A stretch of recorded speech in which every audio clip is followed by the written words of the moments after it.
Warning, this podcast contains content that may be alarming, disturbing, or shocking to some viewers. Viewer discretion is advised. According to National Crime Information Center, over 600,000 Americans get reported missing every year. Over 85,000 stay that way. The FBI says there's over 25 to 50 active serial killers in America at any time. Yes, we truly do live in a land of monsters. These are some of their stories. Welcome to Among Monsters, a true crime podcast, brought to you by Jeremy Hansen.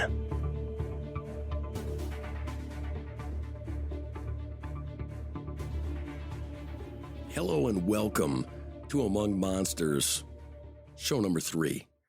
Today I want to talk about mental health. What creates a monster, and does mental health play a part in what a monster is and or does? Today I would like to talk about Austin Harrouff. Austin Harrouff was born December 21st, 1996. Now, Austin Harrouff had it pretty good. He was actually born to affluent parents, one being a doctor and one being a pharmacist. He lived in one of the most beautiful parts of the country in Palm Beach, Florida. So affluent, actually, that there are 44 billionaires that call it home. Now, if you're growing up, your expectation in that area is pretty high, and Austin Harrouff definitely exceeded expectations at that time.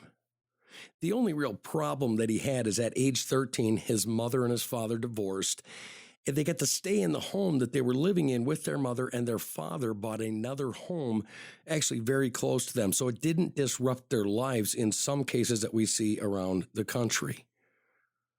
Austin, going to high school there, he excelled at high school. As a matter of fact, when he was a senior, he was 6 foot, 200 pounds. He was very athletic. And by most accounts, people say he was a very, very nice human being. He treated people with respect, and he was very laid back. He played football, and one of the weird things that we will learn about him is that his football coaches say that even though he had this immense size, this immense athleticism, he was very much a people person. He didn't get riled up, kind of just this cool guy, just kind of sat back, and they would say things to try to get him to be more violent, to be more aggressive. And Austin Harrouff, it just wasn't in him. It wasn't his thing. So he excelled at school. As a matter of fact, they put him in classes that were advanced so he could really go places, and he excelled in those. He was a football player. He even wrestled for a year. Everyone that knew him said that Austin Harrouff was obsessed with helping other people. So much obsessed with helping other people, he actually applied to Florida State University to study medicine. The obvious thing, if you want to help people, go become a doctor, go help people. He applied to Florida State, and you know what? He was accepted. Him and his family, they were so excited for what was going on. He had just had this awesome high school career.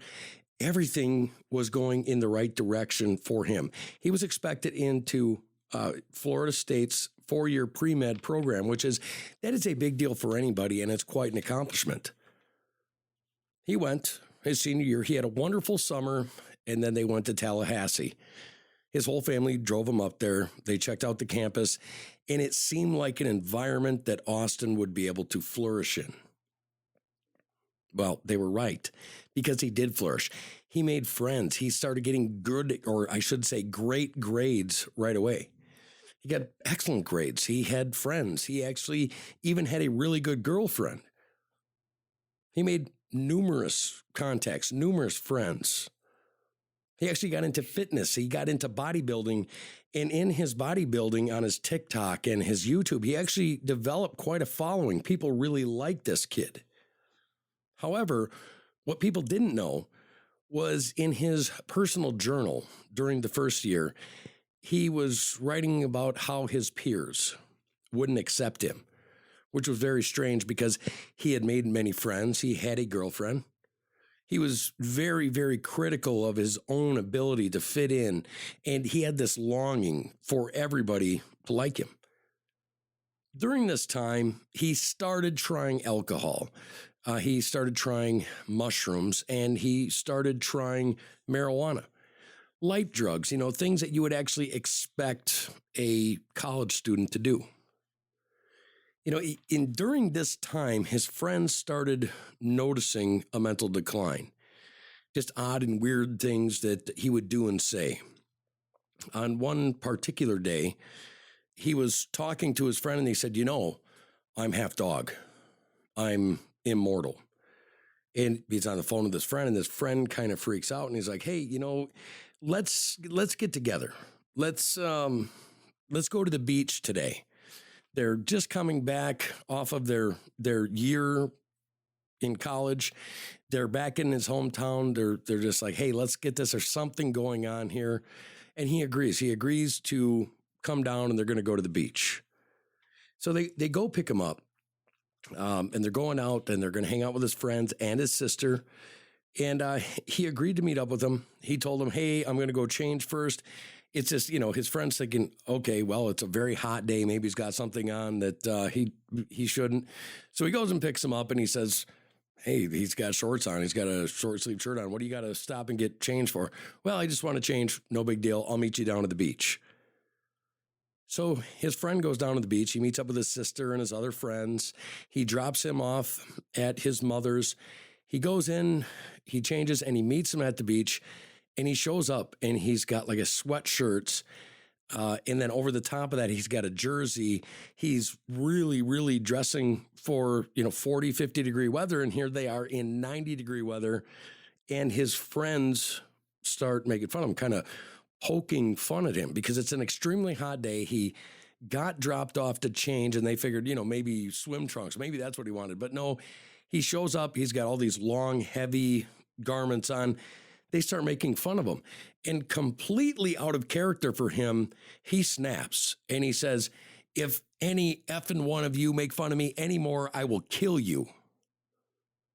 He got extremely heated. Now, keep in mind, Austin Harrouff is this laid back guy. He doesn't get angry. He doesn't do this. So his sister comes over and starts talking to him. And she's like, hey, Austin, just settle down. They didn't mean it. They're not trying to hurt you by what they're saying. They're just poking a little fun. And eventually she gets him to calm down.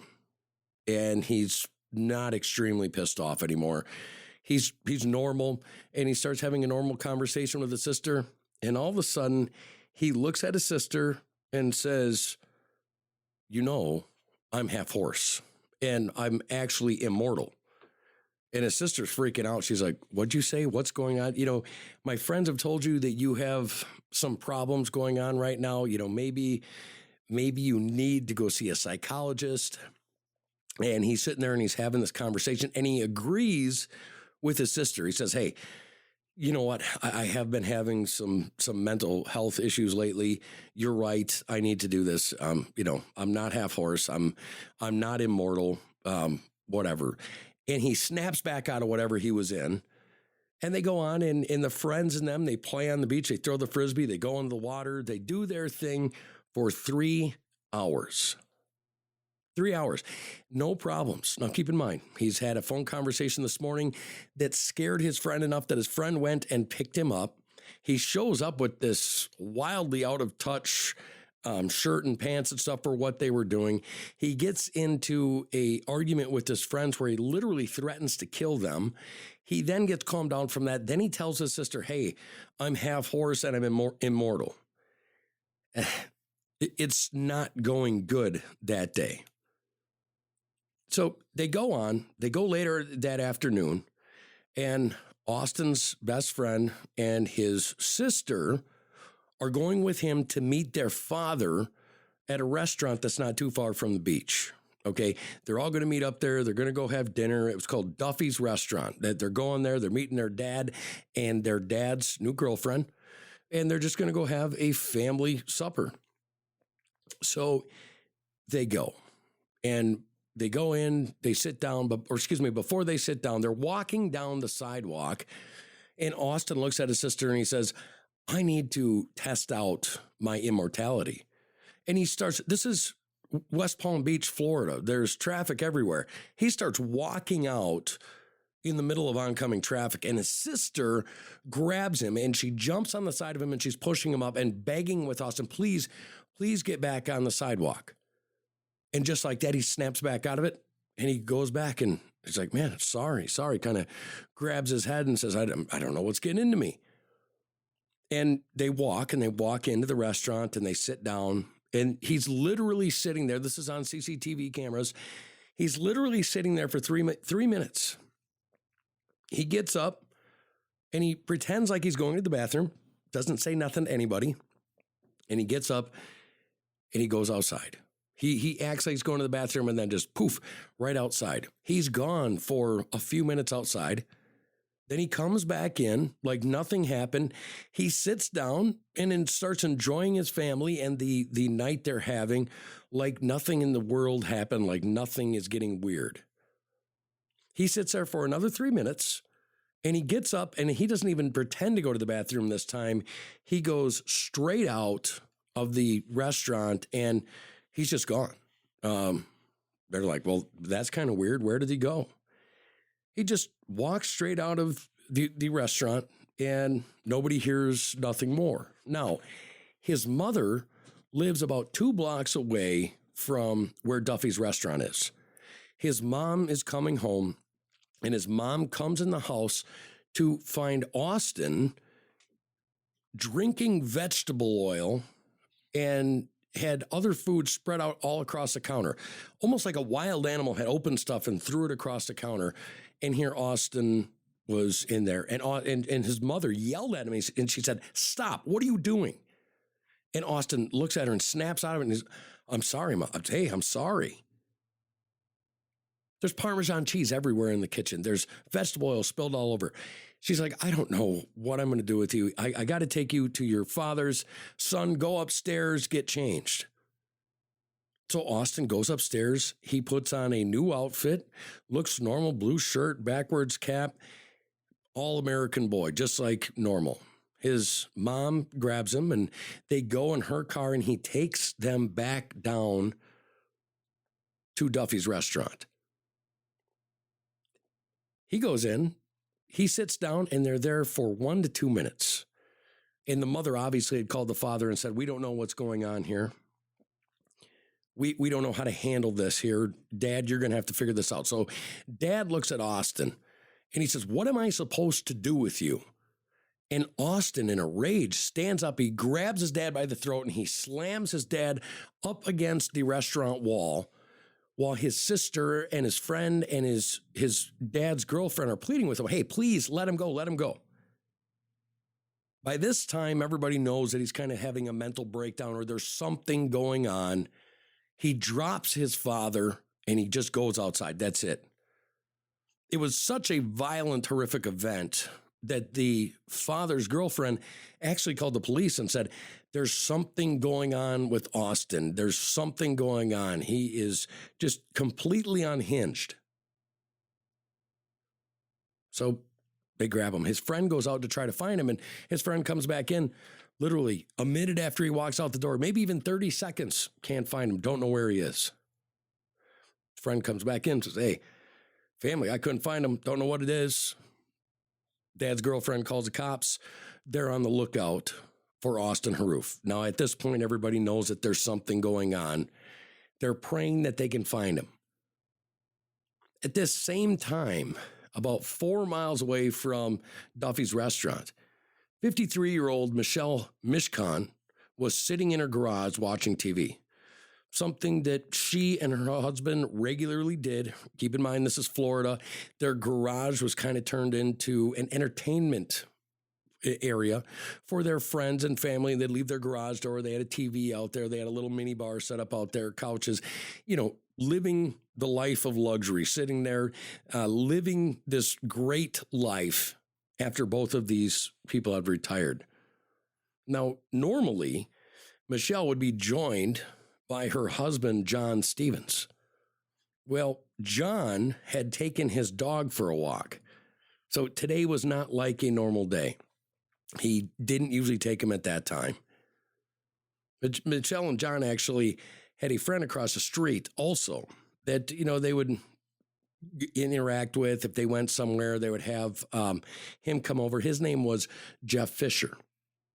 So they regularly socialized. They regularly had their garage door up. And Jeff Fisher, their neighbor, 57 years old, he's going to bed early that night. And he hears some noises. And he's like, what is that? And he kind of strains his ears a little bit. And he hears some more noises. So he sits up. And then he hears something that he doesn't want to hear. Michelle Mishkan Stevens screaming. So Jeff Fisher, being the neighbor that he is, I think most people that have a neighbor that's in trouble is going to try to help him. He jumps up out of bed, throws his slippers on, and he goes down to see what's going on. He gets down to the street and he looks across and he sees this man grabbing her car door. We're talking about Michelle Mishkan Stevens' car door, and slamming it repeatedly while making these weird guttural, moaning, barking sounds, like like somebody that's out of their mind. He's trying to figure out, assess the situation. He's like, well, I better go across the street. He crosses the street and there's two cars in the driveway, and he looks through the middle of them and he sees that the man that was slamming the door has now moved into the garage, and his friend and neighbor, Michelle, is screaming and doing everything she can to keep him away.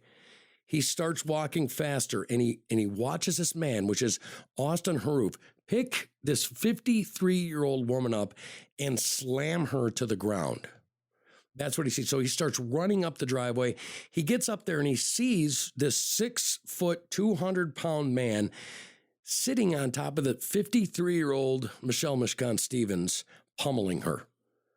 He goes in and he tries to help her, and it was so weird. It was like this guy had superpower strength. He jumped up from beating this woman and looked straight at Jeff Fisher, and he said, "You don't want none of this."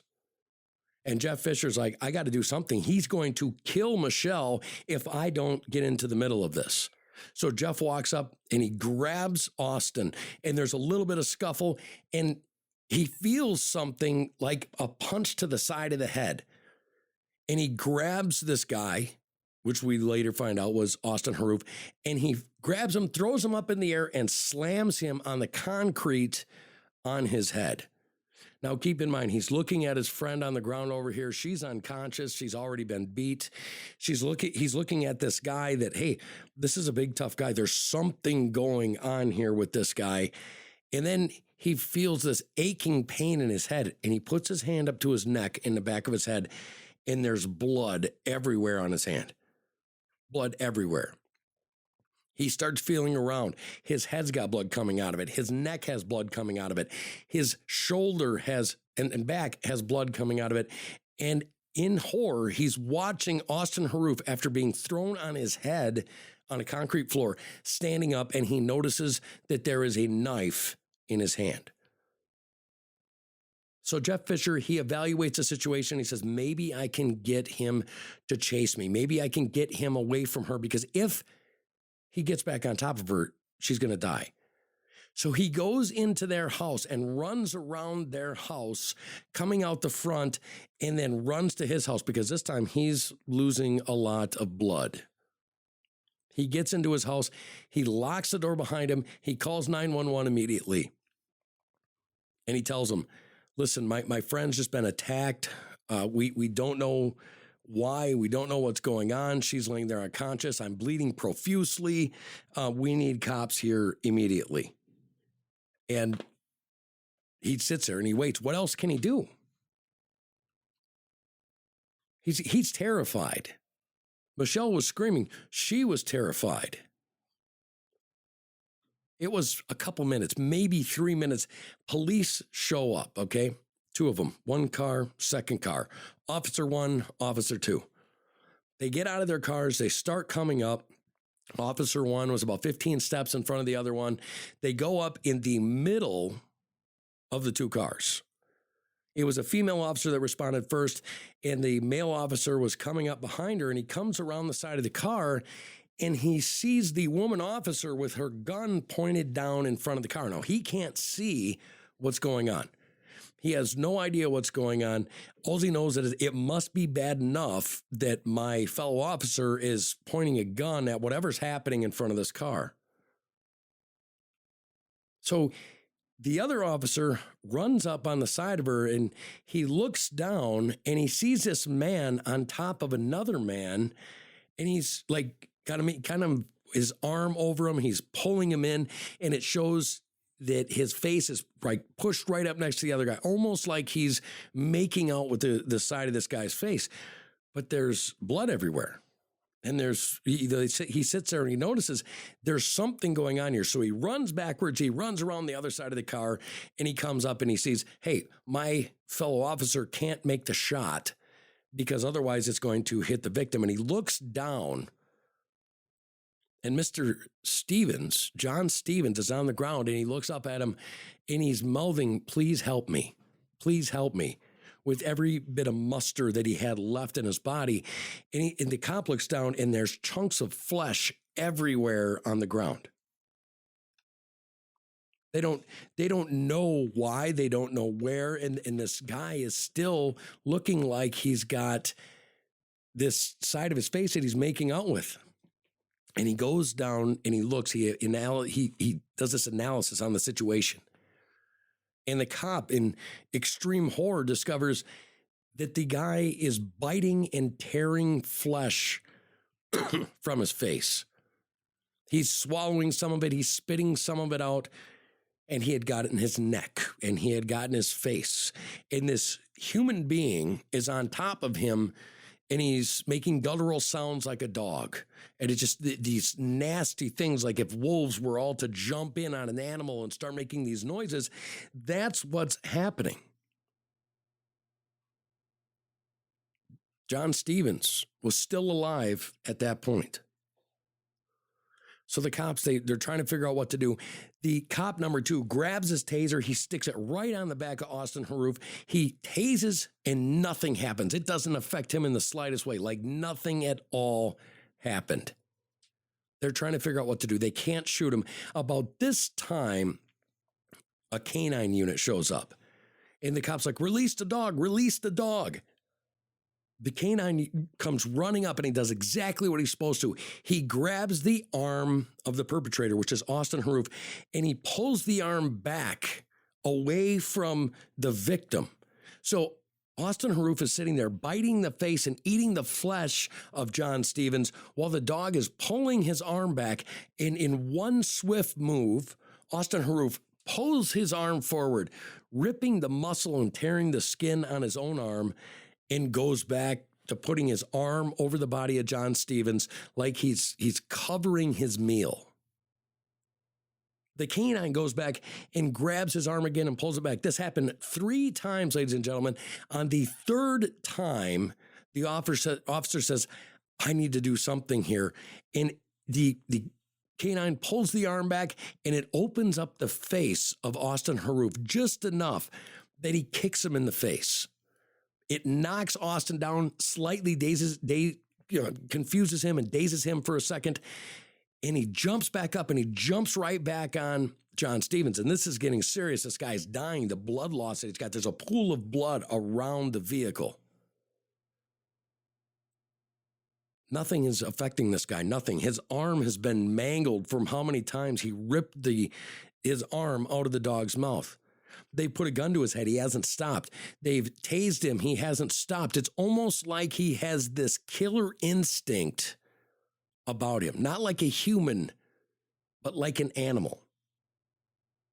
Finally, they kick him again. They knock him over. And immediately, cop number 2 jumps on Austin Harrouff. He gets one hand in a handcuff. And this cop is doing everything he can because there's superhuman strength coming from Austin Harrouff. They don't know what's going on. It takes all 4 cops, after the first cop got one hook on, drags him up the driveway a little bit so he cannot get on top of John Stevens again. All 4 police officers jump on and get him in handcuffs. And during this time, he's switching in and out of making these guttural sounds to, kill me, I've been eating human flesh, I've been eating humans, just kill me.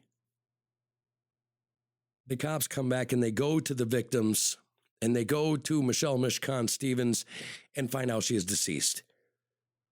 They go and they kneel down by the victim that was just getting eaten alive by Austin Harrouff, and he now too, John Stevens, has passed. They look at Austin Harrouff and there's something wrong with this guy, and he's fading in and out, in and out. They take him to the hospital, and he goes into a coma for 11 days. After all that, they don't know what's going on. They're saying, well, it's got to be flocka. It's got to be bath salts. It's got to be something. He sits there 11 days. They do a toxicology report on Austin Harrouff, and it comes back very light THC. And the only other drugs found in this system were drugs that the hospital used while he was sitting in this coma. It wasn't flocka. It wasn't bath salts. This guy had some sort of an episode. They don't know why. When he comes to, Austin Harrouff tells people, he said, I thought that the woman had turned into a witch. And the last time I remember, I saw a glowing man coming with a dog. And now people think that this was the cop with the canine unit and that he was fighting for his life. He was obviously having some sort of mental health emergency. But we've never seen this before. What is it? What would take a good kid and make this happen? You know, at first, when they questioned him, he didn't want to say nothing. He goes, I can't remember. After a while, he just started telling this wild story that this, dark figure with a white face had been chasing him, that he was running from it. And, he saw Michelle Mishkan Stevens and he went in there to get help from them. And as soon as he got in there, she turned into a witch. The last thing he remembered was the white-faced figure with the dog coming up to get him. Now, if it's me or you, he's making up a story. We don't believe it. It's, in the court of popular opinion, this kid was just some spoiled rich kid, blah, blah, blah. And we shouldn't give him any empathy. We should, call him for what he is, a monster. But is he a monster, or did he commit a monstrous act? A world-renowned psychologist named Phil Rednick actually made and created a 38-page report detailing what his findings were with Austin Harrouff. In the report, he details that even when faced with cops, with a canine, with guns drawn at him, with being tased, he kept biting, chewing, and swallowing chunks of flesh of John's face. Dog bites, tasers, kicks to the face, guns, nothing affected him. So the doctor truly believed that he was in a psychopathic state, that even under the influence of drugs, that most people will have or at least retain a basic survival instinct, which that night Austin Harrouff had nothing. The only thing that he was thinking about was chewing and eating the face of John Stevens and eliminating a witch. Now, this is where it gets crazy. The doctor said that Austin Harrouff suffered from clinical-lycanthropy delusions. What does that mean? That means that you believe that you are not human anymore. And it usually manifests itself in your brain as you're an animal and or a mythical creature. And in Austin's case, a werewolf. Remember, he told his friends that he was half dog. He told his friends that he was half horse. So we don't know, but we do have a clinical definition of clinical lycanthropy delusions. So is Austin Harrouff, is he a good man that had a tragic situation and a monstrable outcome? Or is he truly a monster? Now, Dr. Phil from the Dr. Phil show actually had a 10-minute interview with him before he went to jail for doing what he did. And this kid was asking for forgiveness, he's saying, hey, I don't know what's wrong with me. I need help. And we have a world-renowned psychologist saying, hey, this stuff is real. This could have happened to anybody. It's not his fault. He's mentally ill. So he sits there. August 19th, he sits there, 2016. This is when it happens. And November 27th of 2022, they found him not guilty by the reason of insanity and of 2 counts of first-degree murder. He will stay in a mental institution until doctors decide he is no longer a threat to himself or others, and he avoided life in prison. Now, obviously, Michelle Mishkan Stevens is gone. John Stevens is gone. Wade Harrouff and Nina Harrouff, the mother and father, were devastated to find out that their son did this. Austin Harrouff was a 19-year-old Florida State student that had excelled in everything that he did. He was an all-American kid doing all-American things and had something wrong with his mental health. I'm going to ask you the question. Is he a monster living among us, or did he do a monstrous thing because of mental health? And did they get it right with him? Should have they put him in prison, or is he right to be in a mental health institution? Sometimes we don't know the monsters that live among us. Sometimes they give us details and we're too lazy to do anything about it. Just remember to be safe and to always remember to protect yourself, because in this world, there's real evil. Thank you for listening.